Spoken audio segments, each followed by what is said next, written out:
ఆంధ్ర తెలంగాణలో తక్కువ ఫీజులతో high quality results ఇస్తున్న ఏకైక సంస్థ తిరుమల్ ఐఏఎస్ ఇన్స్టిట్యూట్.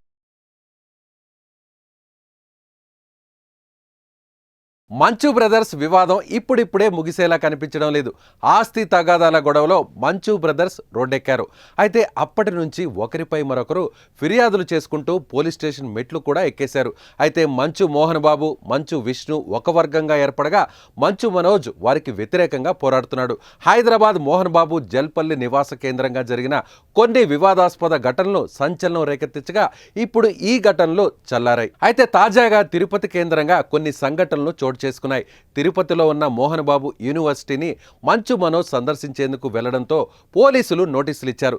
శాంతి భద్రతల దృష్ట్యా మీరు లోపలికి వెళ్లకూడదని చెబితే తన తాత నానమ్మల సమాధిని దర్శించుకోవడానికి వెళ్తున్నానని చెబుతూ మంచు మనోజ్ లోపలికి వెళ్ళాడు. ఇలా ఇంత రాద్ధాంతం జరుగుతున్న సమయంలో ఒకరి మీద ఒకరు కేసులు పెట్టుకుంటున్న సమయంలో మంచు విష్ణు తన సోదరుడు మంచు మనోజ్ను రెచ్చగొట్టే విధంగా ఒక డైలాగ్ సోషల్ మీడియాలో ఇప్పుడు షేర్ చేశారు. తన తండ్రి హీరోగా నటించిన రౌడీ అనే సినిమాలో ఒక డైలాగుని తాజాగా షేర్ చేశారు.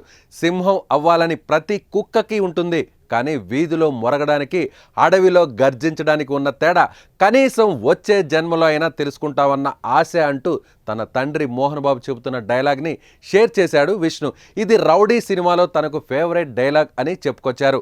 మోహన్ బాబు నట ప్రస్థానానికి 50 ఏళ్లు పూర్తవుతున్న నేపథ్యంలో ఈ డైలాగ్ షేర్ చేసినట్లు పేర్కొన్న విష్ణు ఈ సినిమాలో ఉన్న ప్రతి డైలాగు ఒక స్టేట్మెంట్ అంటూ కామెంట్ చేశారు. ఇక ఈ పోస్ట్ చూసిన నెటిజన్స్ నువ్వు ఎవరిని ఉద్దేశించి ఈ పోస్ట్ పెట్టావో అందరికీ తెలుసులే అని కామెంట్స్ పెడుతున్నారు. ఓ రకంగా మనోజ్ను ఉద్దేశించే విష్ణు పోస్ట్ చేశారంటూ మరికొందరు కామెంట్స్ చేస్తున్నారు. మొత్తానికి మంచు వారి ఫ్యామిలీలో మొదలైన వివాదం రోజు రోజుకు పెనుదుమారంగా మారుతోంది. మరి మీకేమనిపిస్తుంది ఈ వివాదం చూస్తే? ఖచ్చితంగా కామెంట్ చేయండి.